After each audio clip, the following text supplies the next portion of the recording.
Buenas tardes, vamos a hablar hoy de una de las cosas más divertidas de la Edad Media. Yo creo que es la que muchas personas piensan cuando hablamos de, de los medievales, sobre todo por la influencia de videojuegos y del cine. Estoy hablando de las armas y las armaduras medievales. Como una nota, no voy a meterme en nada de eh, guerras en particular, no voy a hablar de ninguna batalla importante ahorita, exclusivamente de armas y armaduras. Entonces, bueno, vamos a empezar.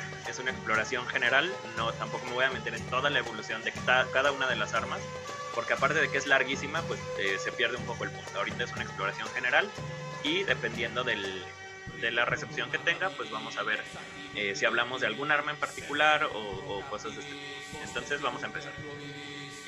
Este es el cuarto video de la Edad Media. Es una serie que se está alargando más de lo que tenía planeado, pero bueno, tampoco me molesta porque es un tema bien chido y creo que vamos como en el calendario con otras cosas, ¿no? Este es un video opcional, igual que el de los juglares, pero sí es uno que recomiendo que vean para que puedan entender. Ya en el próximo video vamos a hablar de la literatura medieval y vamos a hablar de brigandinas, vamos a hablar de cotas de malla y vamos a ver cómo algunos personajes históricos o personajes medievales, perdón, literarios, van a exagerar o van a utilizar el recurso de la hipérbole para mostrar qué tan fieros son y qué tan grandes pueden llegar a ser sus logros. El caso más especial o el caso más evidente es el de el Miocid. Entonces, vamos a empezar. Vamos a empezar primero con armaduras. Muchas de las imágenes las saqué de la Hermandad Medieval de Aguascalientes. De esto voy a hablar al final. Pero bueno, muchas de las fotos son de ahí. Entonces, vamos a empezar. Una historia breve de la armadura. ¿Cuándo inicia el uso de armaduras? Pues casi que desde que tenemos guerras. No sé exactamente si desde los sumerios. Aquí le puse que sí porque, bueno, no tenemos registros de que sí, pero tampoco tenemos registros de que no. La primera cultura que sí sabemos que empieza a utilizar armaduras ya tal cual son los egipcios. Ellos utilizaban pieles de cocodrilo endurecidas y para los faraones les mezclaban bronce para que fuera aún más resistente.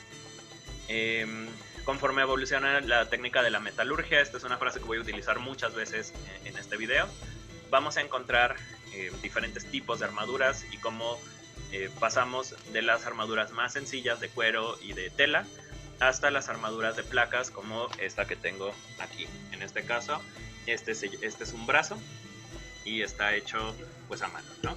Está bastante defectuoso porque es el único que hice, pero la idea es eso justamente, que las armaduras se pueden hacer pues a mano, ¿no? En la Edad Media, obviamente esto no era posible, no tenemos herreros medievales que nos compartan todas sus técnicas y demás, pero la idea es, las armaduras en su momento eran muy caras y muy difíciles de hacer. De hecho, vamos a empezar con lo primero, ¿no? Las armaduras más básicas y las más chafas las tenía el pueblo. Hay que recordar que en la Edad Media solo los grandes castillos o las ciudades enormes eran capaces de pagar ejércitos, sobre todo si los señores feudales y los reyes querían. Pero si eras vasallo de algún pobre diablo, de algún, pues sí, de alguien que no tuviera los recursos o la influencia para juntar un ejército, pues a ti como campesino te tocaba pelear. Los campesinos en muchas sociedades fueron la carne de cañón, los soldados baratos, la gente desechable, que tenían, sobre todo estos señores pequeños, los señores feudales no sacrificaban a sus campesinos, no con tanta frecuencia al menos, porque alguien tenía que trabajar la tierra y bueno, si andas mandando a tus campesinos a la guerra, pues en algún momento te vas a quedar sin comida, ¿no? Entonces, esa es como una de las ideas que prevalecen mucho cuando pensamos en Edad Media, pensamos que los reyes sacrifican a diestra y siniestra, pero bueno, no son estúpidos. Hay reyes que sí lo son, pero no, en general, pues no es buena idea matar a tus trabajadores. Las primeras armaduras, me fui un poco del punto, pero las primeras armaduras son estas. Como vemos aquí, este ya es un regimiento un poquito más avanzado, no es necesariamente un campesino, porque aquí trae un gorget de malla y pues ya es una protección más avanzada. Pero vemos como aquí no trae mucha protección, trae botas nada más. Este también trae nada más un gorro ahí medio mal hecho. Este sí trae una cota ya de placas, aquí vemos placas aquí y aquí. Entonces, este ya no es una armadura tan básica, pero el tamborilero que viene aquí, este sí trae armadura pues de malla nada más y esto ya estamos hablando de un señor feudal o de un rey con recursos muy grandes, porque no todo el mundo traía cotas de malla. Entonces, lo más básico de las armaduras eran armaduras de tela, armaduras de cuero. De hecho, las armaduras de tela, pues en los videojuegos, sobre todo en los videojuegos, son los que más han distorsionado nuestra percepción de la armadura medieval. Pero las armaduras incluso de tela, son bastante eficientes para proteger de espadazos o de cortes, ¿no? Que es el primer gran enemigo de las civilizaciones. Que el uso de la espada es el más antiguo. Entonces, pues las primeras armaduras lo que buscaban era detener espadas. Nota aquí, general, una síntesis de esto. El pueblo utilizaba armaduras de tela, muy rara vez de cuero y mucho menos la cota de malla. Esa es otra de las distorsiones generales, ¿no? de la percepción de los videojuegos. Vamos a hablar, en segundo lugar, de los gambesones. Los gambesones son estas, pues, telas grandes, gruesas, casi es como traer una colcha encima. Aunque se ve muy poco eficiente, el gambesón es una de las piezas más importantes de la armadura porque está pensada como una armadura acolchada, es decir, como una esponjita, ¿no? Esa esponja lo que va a hacer es va a absorber los golpes. Conforme van evolucionando las armas, vamos a hablar de eso cuando hablemos de las mazas y de las hachas, las primeras armas lo que buscaban era desgarrar, que eran las espadas, o cortar. Pero conforme fueron evolucionando las armas y las armaduras, por ejemplo, esta cota de malla, pues esta te protege muy bien de un espadazo. Un espadazo no te va a atravesar o no te va a cortar si traes la cota de malla. De hecho, justamente el chiste de esta armadura es que como son pequeños aros, no sé si se alcanza a ver bien, pero son pequeños aros, y estos aros lo que hacen es que resbalan. Pero una maza, un hacha te va a pegar y a lo mejor no te corta, pero te puede romper el hueso que está abajo si solo traes la cota de malla. Entonces se hace indispensable el uso del gambesón.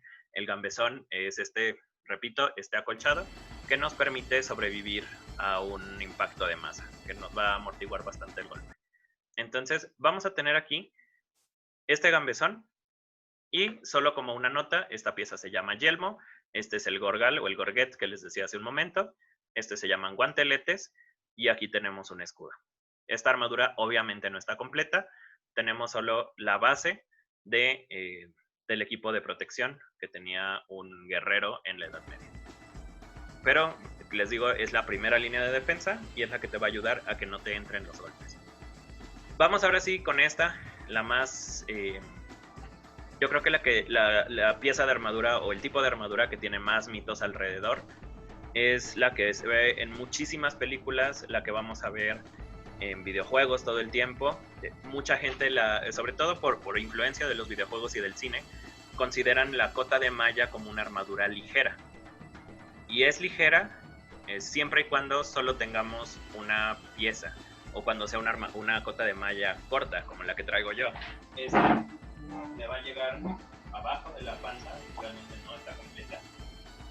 Pero esta cota de malla puede ser, si está completa, digamos, si trae su cofia, si trae el gorget de malla, si trae los brazos completos hasta acá, o por lo menos hasta aquí, y las piernas, esta cota de malla puede pesar de 20 a 25 kilos, que es lo mismo que pesa una armadura de placas completa. Entonces, primer mito de la cota de malla es que es ligera, no lo es. No es ligera. Es más fresca que la cota de placas, quizás un poco, pero en cuanto a peso es lo mismo. Realmente estás cargando metal. Y además, bueno, cuando empieza uno a fabricar sus propias cotas de mallas, se da cuenta de que 1000 o 1500 aros no son nada, o es como un tejido de este tamaño, quizás un poquito más. Una cota de mallas, de hecho esta que traigo yo, tiene 10,000 aros y pesa 9 kilos y medio, si mal no recuerdo.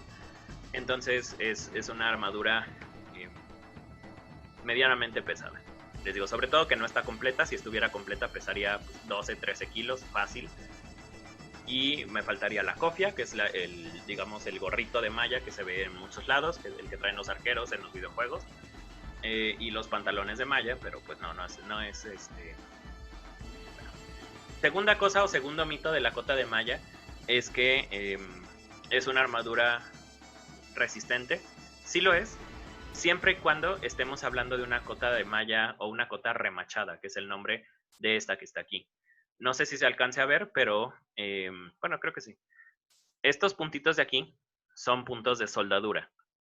Estamos hablando de que cada aro de este tejido de 10.000, 15.000 anillos tuvo que pasar por un martillo, el herrero lo golpeaba para intentar pues soldarlo de alguna manera a través de golpes, y cada uno de estos puntitos es un golpe de martillo que está uniendo o que está fusionando las dos partes del anillo a través de un remache. Entonces una cota de malla remachada es muy resistente, es la más resistente de todas las armaduras de malla, pero es horriblemente cara. Nada más para comparación, esta que traigo puesta, que no está completa y que es anillo nada más unido, pues como cosido, vamos, abierto, eh, me tardé 80 horas en hacerla. Una de estas puede tardar hasta 300, 400 horas cada pieza. Entonces es muy difícil, muy caro, muy lento hacerlas. ¿Qué es lo que pasa? El anillo que usamos está así, pero como no es un anillo perfecto, va a quedar abierto, como aquí, ¿no? Aquí es donde se unen las dos partes. Cuando estamos en combate, un golpe puede pegar aquí o puede pegar aquí, y esto va a hacer que el anillo se deforme y se abra. Cuando el anillo se abre, pues se puede quedar atorado dentro del tejido, pero considerando que son golpes para matar y no son golpes de juego, este anillo se puede, o de hecho se va a caer, o se puede partir o lo que sea, y el tejido que estaba aquí completo va a quedar con un hueco. Este hueco es fatal para los caballeros o para los guerreros, porque una persona con muy buen ojo, sobre todo que estamos pensando que son guerreros entrenados para matar, va a poder meter por ahí una daga. Una flecha es mucho más difícil, pero una daga sí. Entonces, ese mito de la armadura de malla que es ultra resistente, pues bueno, vamos a ponerle algunas notas, ¿no? La cota de malla, un poco de historia que ya se me estaba yendo la onda, es que empiezan a utilizarse desde el Imperio Romano. Estamos hablando de un tipo de armadura que se utiliza eh, por ahí de 1000 años. Entonces sí es eficiente. No quiero decir que no, nunca o sea, si lo di a entender, bueno, perdón, no es la idea. Sí son muy resistentes las cotas de malla, pero tienen sus desventajas. Les digo, las cotas de malla se empiezan a utilizar desde el año 200 antes de Cristo, pero sucede que, bueno, llega el periodo de la caída de Roma, que ya les hablaba hace unos videos, y con la caída de Roma se pierden muchas técnicas, incluida la fabricación de la cota de malla de anillas, que en ese momento se hacía de hierro. Los medievales lo van a hacer también de hierro, y como empiezan a experimentar con el acero, bueno, ya las más avanzadas van a ser de acero.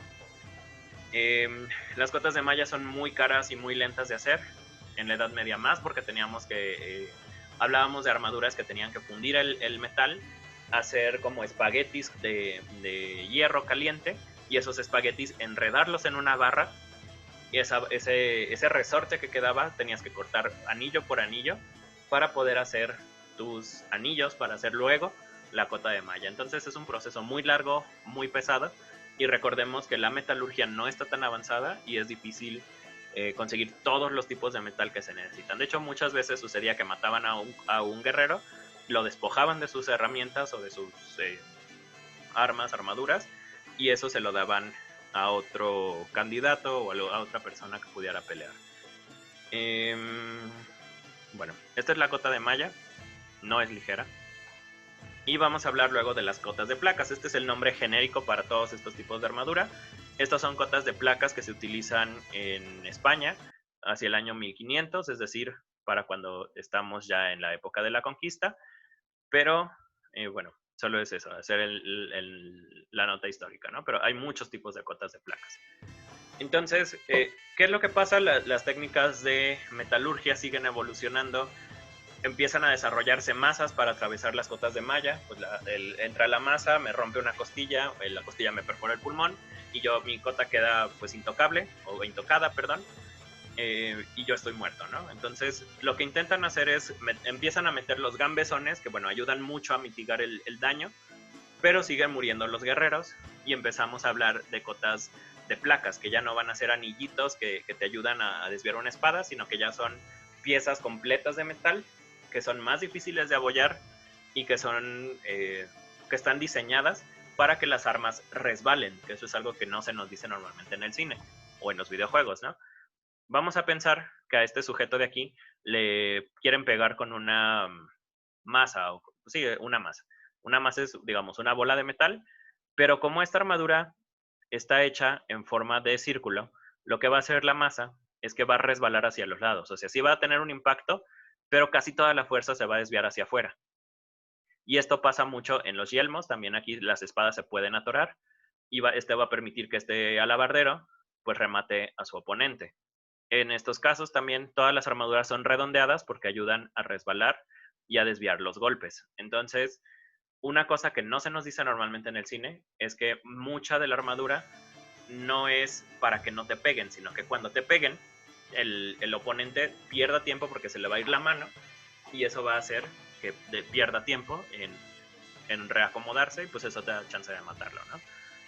Entonces, bueno, estas cotas de placas están hechas para contrarrestar el poder de las masas y son muy eficientes en eso también, pues eso es importante, ¿no? Y son pues casi igual de tardadas que hacer que una cota de malla, pero son mucho más eficientes a la hora del combate. Entonces, esto hace que las cotas de placas rápidamente reemplacen a las cotas de mallas. Bueno, vamos a hablar de las partes de la armadura. Estos son solo algunos nombres y algunas cosas importantes. Tenemos el yelmo, que mucha gente le dice el casco. El nombre correcto es yelmo. Y tenemos muchos tipos de yelmo también. Van evolucionando a lo largo de la historia. El que conocemos de los templarios, que es como en los círculos de medievales, les llamamos yelmos de cubeta, porque pues, realmente es como una cubeta. Estos se llaman gran yelmo. El gran yelmo tiene un problema, que es plano. En esta parte de aquí, los golpes van a entrar, por ejemplo, un hacha que viene por aquí. Vamos a poner el hacha aquí. Un hacha que viene por aquí no va a tener ningún problema en hacer un impacto directo, como si fuera un yunque. Va a martillar la cabeza del guerrero, ¿no? Entonces, aparte de que va a ser un dolor pues bastante fuerte, la fuerza, aquí el cráneo está casi en contacto directo con la parte de arriba del yelmo. Tenemos un acolchado, vamos, pero eso no va a evitar que toda la fuerza del hacha caiga aquí. Y estos yelmos pues hacen que las armas enemigas pues atraviesen la cabeza y pues tienen muy, muy alta, pues, no sé, conteo de víctimas, si queremos ponerlo de esa manera. Vamos a atravesar, bueno, este es como el punto débil del Great Helm, que se ve muy chido, es uno de mis yelmos favoritos, pero en combate se demostró que era poco eficiente. Entonces, ¿qué pasa? Muchos de los yelmos medievales empiezan a evolucionar de esta forma redondeada. Hay miles, o bueno, cientos de tipos de yelmo. Ya unos de los últimos se llamaban yelmos de rana, que era igual redondeado. Tenía nada más una pequeña abertura aquí y el resto del yelmo era como eso, como un pico, ¿no? Este es un gran bacinete, también existe el bacinete normal, y esto se va dando a lo largo de los siglos. Por ejemplo, el Great Helm es del 1100, de cuando inician las cruzadas, a 1300, por ejemplo, y el gran bacinete, alemán, me parece que es alemán, ya lo vamos a estar viendo hacia el siglo XV, o sea, 1400. Con las armaduras pasa lo mismo, no todas son iguales, vamos a tener diferentes tipos de armaduras. La más común, les decía, era la cota de malla, pero conforme evolucionan las armaduras, pues van evolucionando a corazas blindadas, que son estas que traían los españoles, que son casi una bola, que se ve, de hecho los españoles se veían muy gordos, no porque estuvieran gordos, sino porque pues la armadura le daba esa forma de bolita para que los golpes y las balas, que eso es importante, las primeras balas, los primeros mosquetes, resbalaran los disparos. No tenían el poder de penetración que tiene una bala moderna. Entonces eso ayuda mucho. Esta que está aquí es una brigantina o brigandina. Bueno, yo la conocía como con D, pero resulta que la mejor escritura es con T. Sí pueden encontrarlo como brigandina, pero lo mejor es brigantina. Este es uno de los múltiples tipos de peto. Un peto es algo que te cubre el pecho y solo eso, porque después vienen los brazos, ¿no? Aquí vemos un gambesón un poco menos acolchado que el que les ponía en la imagen original, pero tenemos un gambesón y tenemos una brigantina. Luego tenemos abajo, tenemos dos tipos de escudo, que ahorita vamos a hablar de los escudos, y una espada. Este es un escudo, solo escudo, y este de acá es un broquel. Un broquel es un escudo muy pequeño que casi solo te cubre la mano. Ese sirve para desviar golpes y te sirve para golpear también. Entonces el escudo también es un arma defensiva si queremos verlo así, pero los caballeros medievales tenían que saber utilizar su escudo para sacar ventaja. Tenemos luego las piernas, que tienen dos nombres. La primera, bueno, tenemos diferentes nombres para diferentes tipos de piernas, pero aquí estamos viendo una greba. Una greba es aquella que cubre el muslo, la rodilla y la espinillera, o sea, toda la pierna completa. Y tengo aquí también un sabatón. Un sabatón es el zapatito de la armadura, ¿no? Tenemos la greba completa, que es todo esto, y el sabatón. Y luego tenemos, para terminar, el brazo, que es esta parte de aquí, exclusivamente esta, antes del codo, porque aquí te puede cubrir el escudo y la mano de la espada, pues ya con la espada te proteges. Y si estamos hablando de esta parte de aquí, que sería el antebrazo, el nombre de la armadura es el avambrazo. Entonces tenemos ese, el avambrazo, el brazo, y tenemos un guantelete. Y tenemos un hombro. Este pico de aquí no es histórico, esto es como más de fantasía, pero sirve para ilustrar, ¿no? Y ya, esas son las partes de la armadura. Entonces repasamos rápido. Para la cabeza tenemos el yelmo, luego tenemos el peto, luego tenemos los brazos o avambrazo es cuando va completo. Tenemos las grebas, que son las que cubren las piernas. Tenemos el escudo. Tenemos los guanteletes, los sabatones. Y ya, esas son las partes de la armadura. Está muy sencillo, pero obviamente vamos a tener diferentes tipos de armadura. Y hay algunas que tienen algunas cosas. Se me olvidó aquí poner el gorget, por ejemplo, que es el que protege el cuello. Hay unos que traen cubrenucas, que es como una bolita o algo que te ayuda a proteger la nuca, porque también es un punto débil. Y algunos de los puntos débiles de las armaduras son el cuello. Si no traes gorget, pues bueno, ahí te pueden apuñalar. De hecho, era muy común matar así a los caballeros. Y las axilas. Las axilas, todas las articulaciones son puntos débiles de las armaduras. ¿Por qué? Porque si no te puedes, si no tienes articulaciones, pues no te puedes mover, no te sirve de nada una placa sólida porque no puedes doblar la rodilla. Entonces, si se fijan aquí en las grebas, tenemos descubierto aquí. Entonces, una de las entradas fáciles para matar a una persona blindada, pues es apuntarle a las axilas, a las ingles, a la antepierna, la parte de atrás de la rodilla, y bueno, muñecas, por ejemplo, en los guanteletes traen protección, entonces no realmente. Y bueno, aquí vamos con los escudos. Los escudos igual, son muchos, hay muchos tipos, evolucionan y cada nación o cada periodo histórico tiene un escudo favorito, pero aquí están algunos de los escudos más comunes de la Edad Media. Tenemos el calentador, que es este escudo clásico, el que vemos en casi todos lados. Si les gustan los videojuegos, bueno, Link trae un calentador. Tenemos un escudo redondo, que es el que utilizan los vikingos, por ejemplo. Tenemos el buckler o les acabo de decir cómo se llama. El broquel. Tenemos aquí le ponen puerta de guerra, pero por ejemplo los romanos le decían scutum, es muy parecido. Tenemos la torre de guerra, tienen muchos nombres. Oval, kite, bueno, aquí es de papalote, es uno muy grande. Pero también tenemos uno que se llama extensor, que es la misma forma del de papalote, pero más pequeño, ¿no? Es como el tamaño del calentador, un poco más, es como un calentador más cortito. En vez de ser ancho, como el escudo clásico, es más cortito y ese sirve para golpear. De hecho, es mi tipo de escudo favorito porque a mí me gusta pues ser más puerco en el combate. Entonces, bueno, escudos pequeños. Aquí está, bueno, eso lo pueden leer ustedes. Vamos a pasar a las armas, que es, creo, donde hay muchos más mitos que en las armaduras. Las armaduras, nos suelen decir que estas armaduras pesadas te hacían lento, te hacían torpe. En los videojuegos es uno de los tropos o uno de los lugares comunes más explotados. Cuando te ponen un caballero con un Great Helm y con una coraza blindada y con escudo y todo, lo ponen como si fuera un soldado muy lento que te va a matar si te da un solo golpe, pero lo puede superar en velocidad. En la vida real no era así, ¿no? Porque los soldados estaban entrenados para cargar todo ese peso y además ser eficientes en batalla. Ahorita vamos a ver un pequeño video al final sobre eso. Bueno, tenemos esto. Y bueno, vamos a las armas. Las armas, igual, en la Edad Media es un periodo, como les he dicho en otros videos, de alta experimentación, de ver quién puede hacer más que el otro todo el tiempo. Y en las artes bélicas es donde más se nota. En la Edad Media vamos a separar las armas más que por la forma. Es una mejor clasificación hablar de función del arma. Tenemos armas que están pensadas para cortar, que son casi todas las espadas. Armas que están pensadas para fracturar, que son las masas.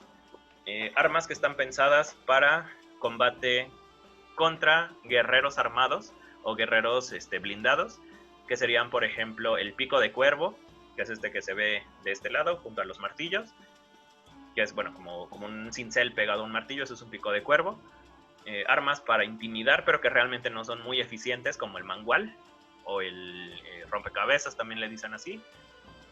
Y bueno, ahí incluso se ve una resortera, porque sí llegan a ser armas de proyectil, a lo mejor no del, digamos, del ejército, pero un aldeano con una resortera, pues bien puede matar a un rey, ¿no? Porque igual, pues trae cráneo, no sé, esas cosas. Entonces, bueno, vamos a hablar primero de las espadas. Las espadas están pensadas para cortar, y ya en etapas posteriores, cuando hablamos, por ejemplo, de la espada de duelo, ya son pensadas para picar nada más, pero en realidad las espadas están pensadas para cortar.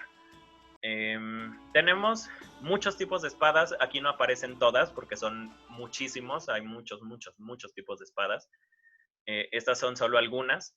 Aquí me falta, por ejemplo, todas las espadas árabes que son hermosas, me falta la cimitarra, que es mi espada favorita, que es como curva, y aquí tiene un poco de peso.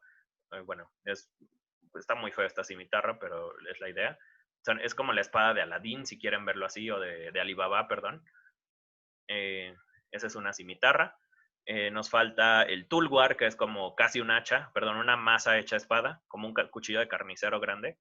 Entonces faltan muchas. Pero bueno. Aquí tenemos algunos de los nombres que se ven ahí. Son Falchion, que es uno de los favoritos de la Hermandad Medieval de Aguascalientes. Tenemos, bueno, muchos tipos de espada. ¿Cuál es la función principal de la espada? Cortar. Eso es lo más importante. Se empiezan a utilizar desde antes de Grecia. Quizás Grecia sabemos que sí utilizan espadas. En muchos de sus mitos, Perseo, por ejemplo, ya trae una espada. En la Ilíada ya se mencionan las espadas. Entonces, pues las espadas se han utilizado desde siempre. En la Edad Media se experimenta. Las primeras espadas obviamente son influidas por el gladius de los romanos. El gladius es la espada más balanceada que se hizo en Roma. Se sabe que era una espada muy ligera, de buen alcance, no era la más larga, pero si un legionario se te acercaba con un gladius, pues ya valías, porque es muy eficiente, está muy bien afilada, está pensada para cortar, intimidar, etc. Entonces muchas de las espadas siguen el patrón del gladius, espadas de buen alcance, pero lo suficientemente consistentes para ser manejables y que no te gane el peso. También hay mitos de las espadas. Animes como Berserk, por ejemplo, ponen espadas monstruosas de 12 kilos. Una espada no pesa tanto. Una espada de estas, por ejemplo, un Falchion, te va a andar pesando entre 800 gramos a 1.2 kilos. Y esta de 1.2 ya es un Falchion grande, porque es un Falchion pesado, ¿no? realmente no son tan pesadas. Una espada de 12 kilos no se puede manejar. Bueno, en Berserk te lo dicen, ¿no? Pero no se puede hacer. Incluso estas espadas largas, que uno piensa que son espadas inmaniobrables, perdón, estas andarán pesando entre 1.2 y 1.7 kilos, no más, porque necesitas que las armas sean ligeras para poder manejarlas eficientemente.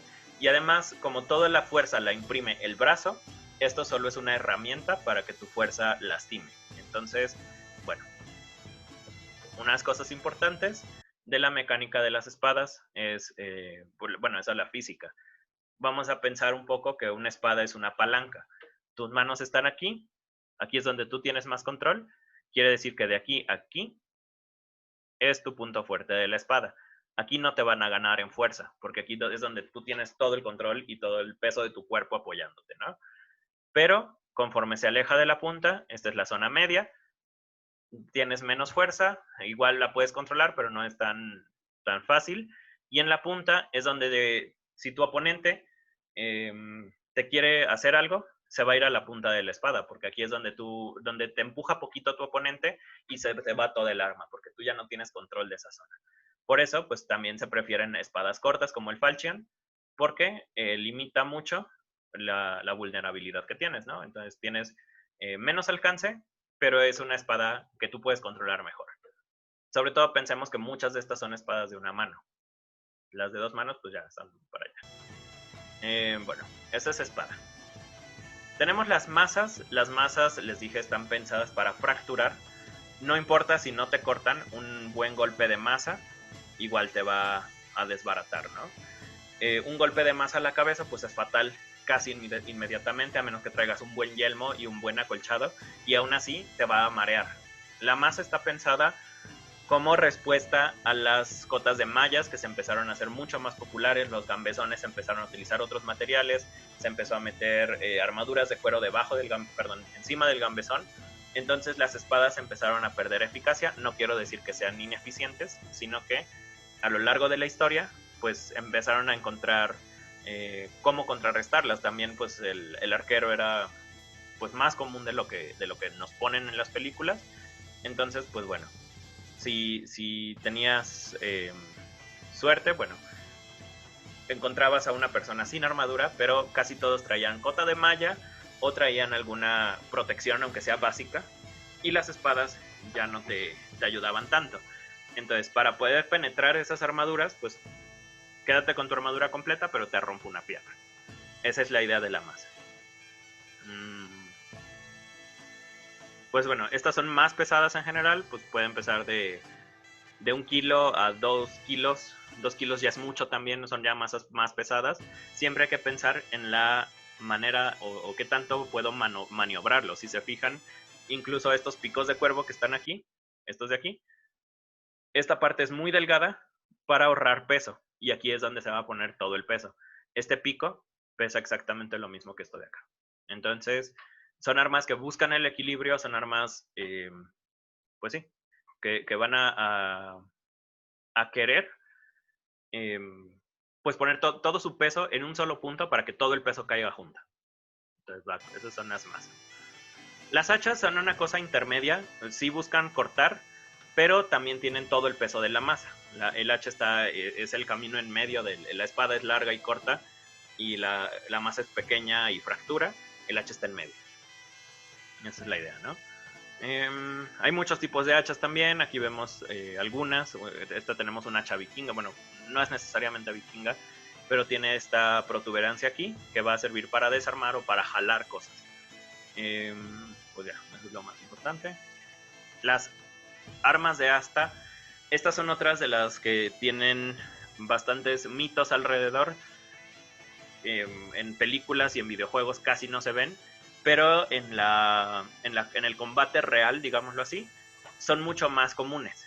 El arma de asta está pensada para detener a los caballeros, o para detener a los guerreros, para detener la caballería.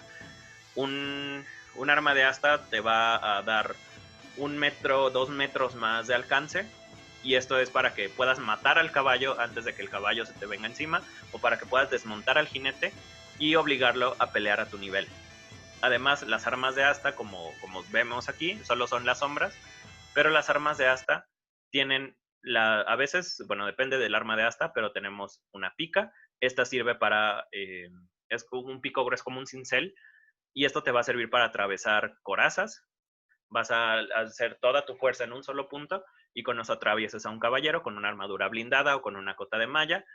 Vas a tener un hacha de este lado y puedes tener un pico para el balance o para clavarlo en los yelmos también. Entonces, son multifuncionales. Hay algunas que traen como una espada de este lado y estos son pues para adorno, balance, pero también tenemos las picas o las lanzas que son exclusivamente para perforar.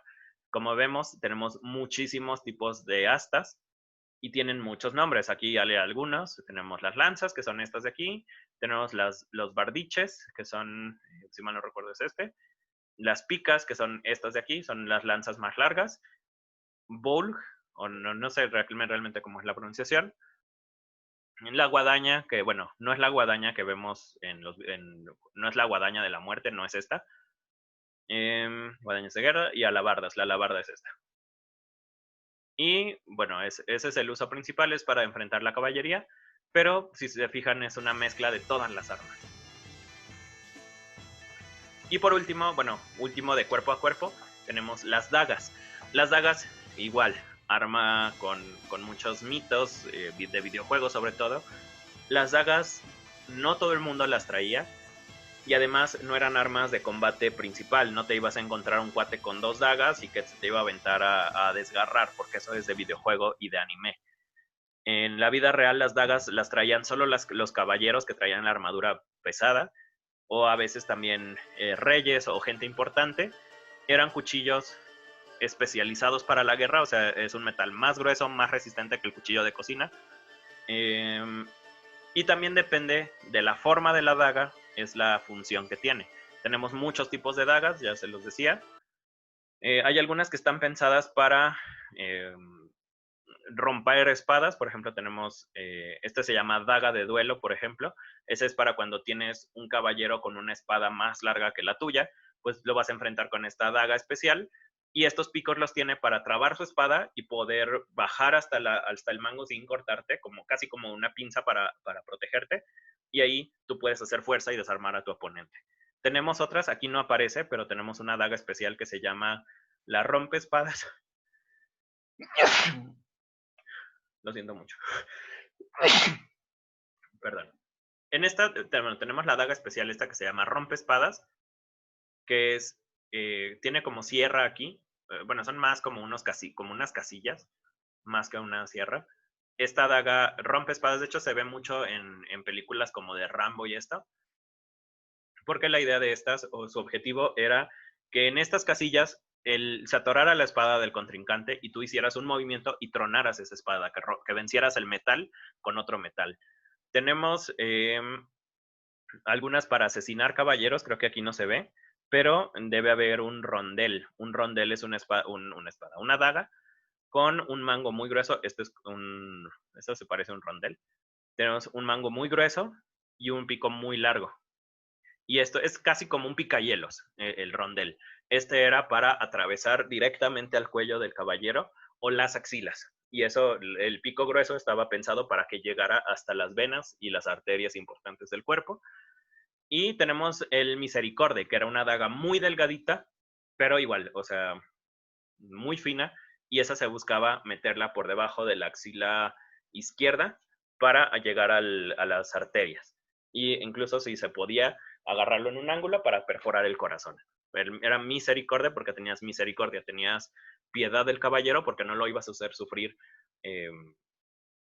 Y esas, sobre todo la misericordia, se utilizaba solo para rematar. Ya habías ganado el duelo y veías que el cuate no se moría, bueno, pues remátalo ya, que se muera, ¿no? Ya peleó, ya no tiene nada pues que te deba ni nada, ¿no? Entonces tenemos eso, las dagas tienen muchas funciones, tienen muchos nombres y depende de la función es el nombre que tienen. Igual, una de las mitos o de las misconcepciones que hay sobre las dagas es que se envenenaban y con eso asesinabas al rey. El uso de los venenos en la Edad Media era directamente sobre la comida, sobre la ropa, pero en combate te convenía más matar a tu oponente directamente con un flechazo, con un desgarre, cortarle la cabeza, porque si tenías un veneno que tardaba 40 horas en hacer efecto, pues bueno, en esas 40 horas ya te mataron. Si algo se envenenaba eran las flechas. Y justamente vamos a hablar de las flechas con las ballestas y con los arcos, perdón. Tenemos aquí varios tipos de arco, el arco largo, el arco curvo. No tenemos arco recurvo, que es otro un poco diferente. Tenemos una ballesta básica y tenemos diferentes tipos de puntas. Esto creo que sí es un poco más correcto. El arco es la versión larga, es como un rifle de francotirador. Vamos a pensarlo de manera muy contemporánea. El arco puede llegar a, depende del tipo de arco, puede llegar hasta distancias de 600 metros. Me parece que el arco inglés, el longbow, es el que llega más lejos. Y tenemos arcos más pequeños, pero que tienen mayor tensión. Entonces esos arcos cortos suelen ser más como una pistola, digámoslo así. Y luego tenemos la ballesta, que es como una escopeta. Lo estoy poniendo comparado con las armas más como nuestra época, pero no es necesariamente esto. Una flecha no tiene...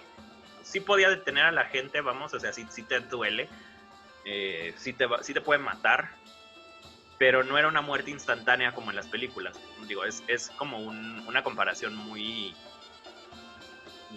riesgosa quizás, porque se van a quedar con una idea un poco errónea, pero bueno, para compararlos, los arcos largos ingleses llegan muy lejos, luego los arcos en general pues tienen un alcance de 100, 200, 300 metros, y las ballestas quizás tendrán unos 50 metros de alcance efectivo, pero la ballesta lo que tiene es que tiene un arco muy pequeño, tiene una cuerda muy pequeña, pero gracias al mecanismo de engranes que tiene, te va a permitir que dispares una flecha a mucha potencia. Entonces el arco está súper tenso y muchas veces, bueno, cuando empezaron las ballestas, se les ponían flechas normales, pero se descubrió que se rompían las flechas después de 3 o 4 disparos porque no estaban hechas para soportar tanta presión o tanta fuerza en la parte de atrás, y se empezaron a desarrollar unas flechas más cortitas y más gruesas, como lanzar estacas, vamos, que se llaman saetas, y las saetas sí están diseñadas para ser disparadas por una ballesta. Entonces, las flechas de los arcos se llaman flechas, las flechas de las ballestas se llaman saetas. Y bueno, las armas de fuego, que es un tema que luego vemos un poco mezclado con la Edad Media, sí se empezaron a usar, pero ya muy en la baja Edad Media, ya casi al final de la Edad Media, y de hecho más bien más por el Renacimiento.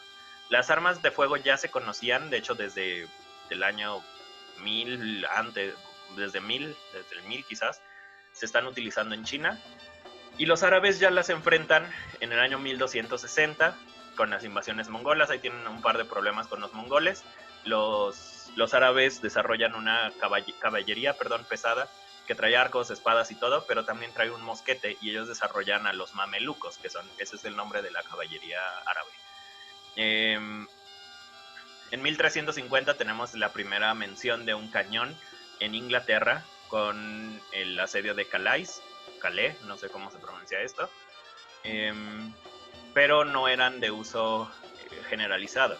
Incluso cuando hablamos de la caída de Constantinopla, vemos que los árabes llevan un cañón gigantesco, que es la gran bombarda, pero los defensores de Constantinopla no tienen armas para contrarrestar la bombarda, entonces no tenían armas de fuego, quizás hayan usado arcos y no les llegaba, porque la gran bombarda tenía un alcance bastante más significativo, ¿no? Y esta es una parte que quería hablar, que se me hace muy interesante, porque pensamos en la Edad Media como esta etapa primitiva en la que solo tenían espadas y escudos y ya, pero la verdad es que en la Edad Media se experimentaba con todo. Incluso aquí podemos mezclar un poco la alquimia, que la veíamos en el video pasado. Se experimentaba con todo lo que se tenía en la mano, porque el chiste era matar al otro. Tenemos aquí un par de armas que se ven como armas contemporáneas. Tenemos, por ejemplo, estos picos que están aquí. que estos se usaban para matar caballos. Estos se tiraban en el camino y obviamente los caballos los pisaban o los pisaban los soldados, eran pues solo clavos gigantes y no importaba en qué cara caían, pues siempre tenían un pico a la vista. Entonces estos eran como trampas y la gente podía pisarlos y se morían ahí. O te incapacitaban lo suficiente para que alguien te rematara. Tenemos estas que son granadas, son frascos de vidrio con aceite o alguna sustancia inflamable y pues se acompañaba con flechas de fuego y pues ahí ayudaba, ¿no? Incluso había unas que sí ya eran explosivas. Aquí tenemos una Chukonu. Este es un dato que me sorprendió muchísimo cuando lo investigué. Yo ya conocía el nombre Chukonu por el juego de Diablo 2, jaja.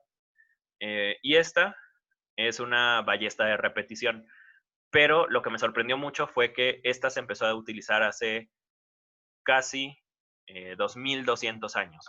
Desde el año 200 antes de Cristo ya se utilizaban las Chukonus, que eran ballestas de repetición. Aquí ponías tu cargador, ponías todas tus saetas y aquí disparabas una, recargabas rápido, me parece que jalabas esta y se tensaba la cuerda, era como hacerle así, muy parecido a las pistolas semiautomáticas.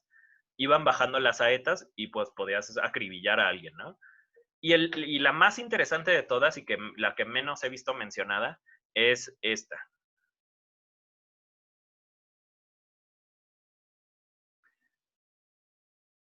El nombre griego, estaba leyéndolo, era Heirosifon, que quiere decir el tubo de mano. Heiro es mano y sifón es tubo.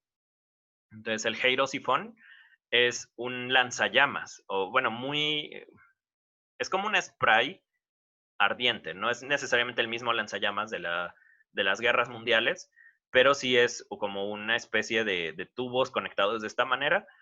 Aquí tenía una bombita y aquí tenía por donde se emitía, ¿no? Y aquí había una llama que estaba prendida. Entonces el cuate que usaba el lanzallamas bombeaba aquí, el fuego salía por aquí y se rociaba la llama. Entonces estas son armas que suenan a ciencia ficción o a fantasía, pero hay registros históricos de todas ellas. El Heirosifón, por ejemplo, se utilizó mucho por los bizantinos. Cuando Bizancio es la ciudad que después se vuelve Constantinopla, entonces ya en Constantinopla utilizaban lanzallamas. Y eso es un dato como bien interesante. De hecho, utilizan una mezcla muy rara que no sabemos realmente qué haya sido, a la que se le llama el fuego griego. El fuego griego es una especie de sustancia adhesiva, o sea, se pegaba, que podía quemarse. Suena mucho al napalm que utilizamos hoy en día o que se utilizó en Vietnam, por ejemplo. Y este fuego griego es el que, por ejemplo, en Juego de Tronos lo vamos a ver como el fuego valirio. El fuego griego era un fuego que caía en el agua y no se apagaba. Esa era como la característica principal, era un fuego que seguía ardiendo a pesar de que lo mojaran. Entonces es un fuego que repele el agua y que a los bizantinos o a los de Constantinopla les permitió mantener la ciudad intacta cuando son la primera y la segunda, los ataques árabes número 1 y 2. Y bueno, llegamos a un dato extra, no necesariamente inútil, pero tampoco completamente relacionado con el video, que es, quiero hablarles un poco de cómo ha resucitado la Edad Media en nuestra época, desde el año 2000, quizás antes, desde 1990, ya había gente a la que le interesaba recrear la Edad Media de alguna manera, desde mucho antes, y en los últimos años, en la última década, ha habido una explosión gigantesca de ferias medievales, de torneos medievales, y no solo me refiero a estos shows de caballeros montados en caballos, sino me refiero a peleas reales. Y es una cosa muy bonita de ver. Las ferias medievales son interesantes en su mayoría. Y suena como que es algo que está muy lejos de nosotros, pero gracias a esta fama o esta nueva vida de la Edad Media que está teniendo en nuestra época, podemos encontrar ferias medievales en muchos países, y México, bueno, que pues yo soy de ahí, pues no puedo hablar de otro lado, ¿no? en México también ha tenido una gran aceptación últimamente. En la Feria de la Marquesa, por ejemplo, del 2015, que fue a la que yo he tenido oportunidad de ir, pues bueno, fue bastante agradable. Ahí hay un par de fotos de esta feria medieval. Vemos de este lado a la Hermandad Medieval de Aguascalientes, en ese momento en el 2015, aquí estoy yo, acá está mi esposa, aquí está, bueno, vemos esto, algunas personas con indumentarias, a lo mejor no históricamente correctas, pero por lo menos dan la idea. Y aquí tenemos a dos peleadores de la Hermandad Medieval de Aguascalientes y tenemos recreaciones de cuernos vikingos para tomar cerveza. Tenemos recreación de alcohol vikingo que se llama hidromiel. Y bueno, cosas muy, muy divertidas. Entonces hay como para todos. Y por último, quería mostrarles un video de combate medieval. Voy a hacer un par de notas a lo largo del video. Esto me lo fusilé de la página de Combate Histórico Medieval. Voy a poner el crédito en la parte de abajo, pero es solo para que vean de qué se trata esta nueva cosa. Entonces, aquí tenemos, vemos varias cosas. Tenemos las armaduras, tenemos las armas que ya les había mencionado. Vemos cómo los colores van a corresponder a diferentes equipos. Una alabarda. La gente ahí. Esto es como regulado. Hay un referee, hay un marshal, se llama. Tenemos una regla básica que es en el momento en que el peleador cae al piso, pues está descalificado. Y fíjense cómo se mueven estos guerreros. O sea, aquí es importante ver que no es este combate lento que quizás nos hayan hecho creer las películas. No es un combate torpe. Y es pues bastante más violento de lo que uno se imagina con los dibujitos que hay en los libros de la Edad Media, ¿no? Entonces, por ejemplo, la regla es en el momento en que tres extremidades toquen el suelo, adiós, o caes, ¿no? Entonces, esto es una pequeña muestra de la resurrección de la Edad Media y una exploración general de las armas que hay en la Edad Media. Entonces, con esto terminamos. Es una exploración, yo sé que muy básica, pero nos da la idea de qué armas hay, qué armas pueden existir en la Edad Media. Si quieren escribir fantasía o si quieren escribir cosas heroicas, bueno, tienen muchísimo material de dónde sacar. No sé, es un tema que me gusta mucho, creo que es bastante evidente eso. Y bueno, creo que con eso terminamos armas y armaduras de la Edad Media. Les pido que por favor se suscriban al canal si no lo han hecho. Si les gusta este tipo de videos, bueno, tenemos otros dos. En la parte de arriba les comparto el de brujas y de alquimistas que hablábamos la semana pasada. Y en la parte de abajo hay una lista de mis temas favoritos de historia.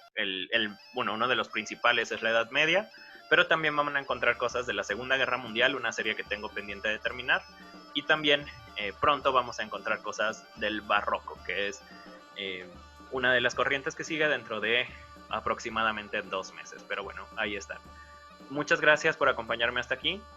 Próximamente hablaremos de la literatura medieval, que es lo que se supone corresponde a mi materia. Pero todo esto son cosas que no puedo solo dejar pasar. Muchas gracias.